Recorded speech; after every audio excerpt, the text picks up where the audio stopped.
Hey, welcome to some more conversations that Pastor Ryan and I are having with you and with all of us here at Shepherd of the Prairie and beyond.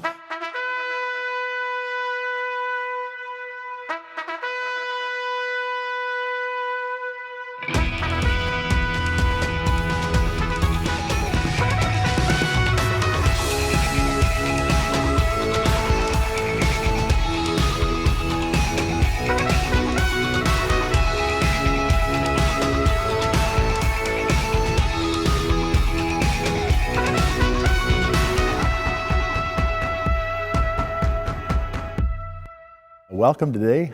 A few weeks ago, this happened.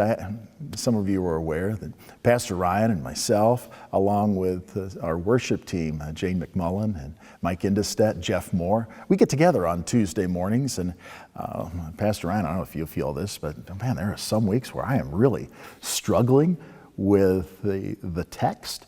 As I was a few weeks ago in preparation for the message on Father's Day. The scripture lesson for Father's Day was kind of a continuation from the calling of Matthew, from the 9th chapter of Matthew. Jesus went through all the towns and villages, teaching in their synagogue, proclaiming the good news of the kingdom, and healing every disease and sickness. And when Jesus saw the crowds, he had compassion on them, because they were harassed and helpless like sheep without a shepherd. And then he said to his disciples, "The harvest is plentiful, but workers are few. Ask the Lord of the harvest, therefore, to send out workers into his harvest field." I asked the group, Pastor Ryan, would it be all right to speak directly to fathers and to father figures in our children's lives and encourage those father figures in the lives of children that you indeed are ones called to be examples of Christ-like love to those children entrusted to your care. And out of that conversation came this, and Pastor Ryan, I'm going to seek your counsel and some wisdom on this one, because man, as I have transcended in life to this age of 60, I don't know all there is that I need to know about this term that's out there.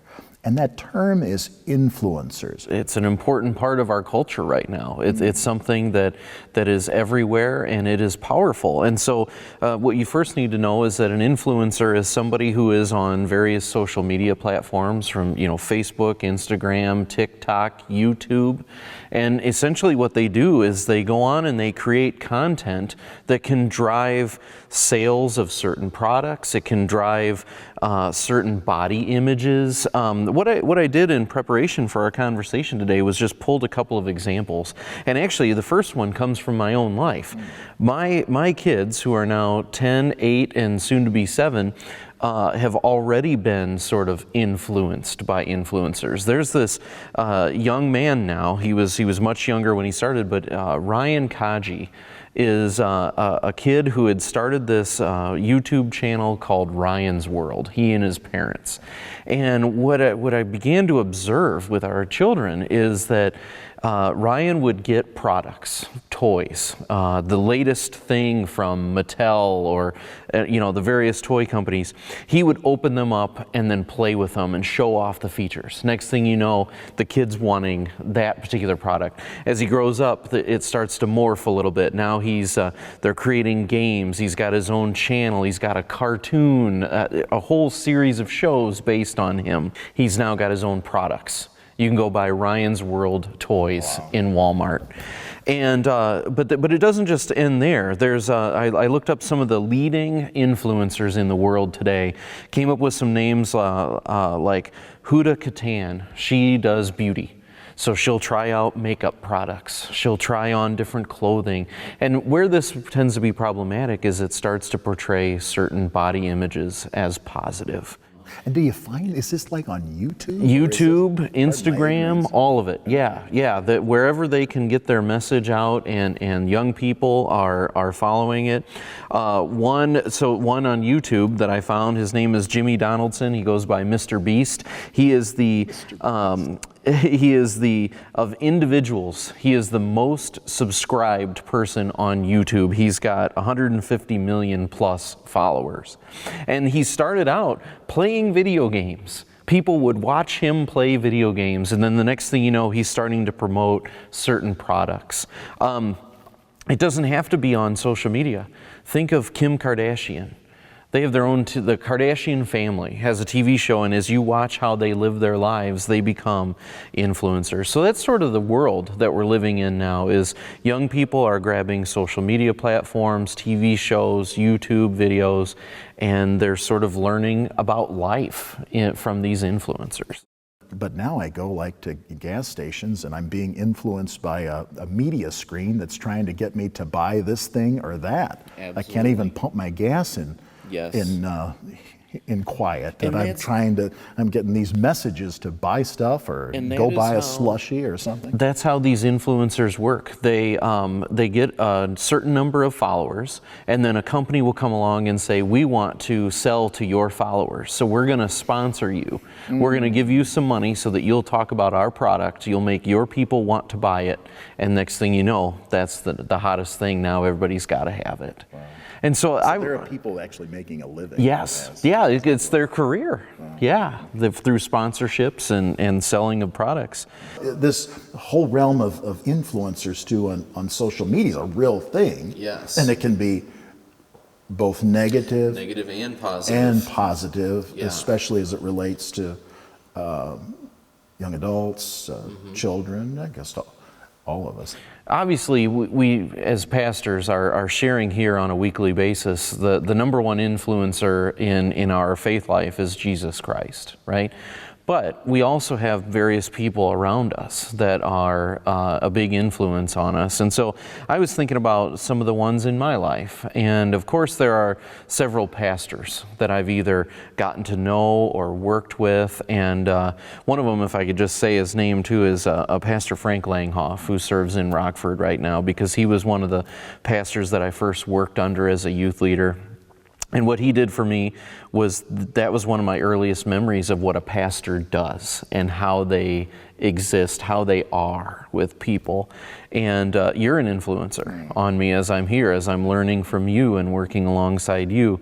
But then I was wondering if some of our friends would like to know more about, well, who are some positive influencers? Who has mattered to us? And the first person that came to my mind is a woman named Brené Brown. Have you ever read her or seen her? Is she an influencer on social media? No, she is she does some motivational speaking. Okay. She does a lot of processing of how we interact with one another and positive engagement with others. And so I would encourage you to check Brené Brown out. Parker Palmer wrote a book called Let Your Life Speak that just has changed my life. And then there's a retired former pastor named Rob Bell who has written a series of books and made videos, and now he has a podcast that he calls Robcast. And so I guess some of those videos are just yes, rich. Rob Bell. Well, and so that's where my mind went this week as you were asking these questions about we need to be sort of discerning about who do we look to as an influencer in our life. As you were speaking too, I was thinking of some of those people in my life. When I came to Shepherd of the Prairie in 2004, I went through mission developer training through the ELCA, and it was at the churchwide headquarters. And the person in our church from churchwide that led the training was a fellow by the name of Dave Daubert. Then I discovered that Dave was serving, Pastor Daubert was serving a church in Elgin, Illinois, and Dave was such an incredible influencer for me over the course, really of the first 10 years of trying to get this church off the ground, and was such a positive influence on my life, and he was so close by. So that's a good one. And one that's kind of new to me that I've mentioned, and I've shared some of his writing with you, is Carey Nieuwhof. He's not a Lutheran, but I think he's got a good handle on where the church is and where it's going on into the future. So yeah, those are a couple of important influencers in my life as well. And then, of course, we have to remember that we influence others, right? Especially you and I as pastors here at Shepherd of the Prairie. Whatever we say or do is going to make an impact one way or another on others' lives. But even more than that, as we were talking about this in relation to Father's Day, you were saying how fathers can be influencers on their children, or father figures. And so we just always need to sort of be aware that people are watching and seeing what we do, and do we want to be a positive influence or something else? I want to share that because I truly believe that fathers and father figures have such an important role to play in our children's lives. And from my perspective, again, a little discipline that those father figures can play in a child's life are two that I think are mighty. One, father figures, make sure that you're not just praying for your children, but pray with your children. Pray with your children. Let them see you do that. One of the things I believe about prayer is the gift of prayer is an invitation to someone else to listen to what's on your heart in the deepest parts of your, you know what I'm saying? Yeah. When you pray, you're letting someone hear what's on your heart. And man, don't you want your children to hear what's on the inside, your love for them? So father figures, pray not just for your children, but pray with them. And then I think the other thing that father figures have to teach their children, I don't know if you're like me, right? But man, as a father, I have messed up big time, so many times in my fatherly career. And to be sure, dads, when you mess up, you let your children know and ask them to say you're sorry. Teach your children how to forgive, and you be the example. When you mess up, Dad, make sure you go to your children and say, man, did I mess up? I'm sorry. Because I think from my perspective, that, as we talked about, the greatest influencer that's ever lived is a guy by the name of Jesus. And this story, I mean, from the 9th chapter of Matthew, is a wonderful example of this influencer and what he did. He taught, he exampled, he healed, and then he prayed, right? Jesus prayed at the end. He prayed, Jesus did, for workers to be sent out, all who especially who have an influence upon a young person's life. Well, we hope you've enjoyed our conversation today on the topic of influencers, and we just leave you with a couple of thoughts. One, who is it that God's calling you to influence, and who are the people or the things in your life that are influencing you? And look for a time today to pray with your children if you're not doing it already. We are so thankful to be a partner with you in this ministry we share here at Shepherd of the Prairie. A growing church for growing people. God bless you today.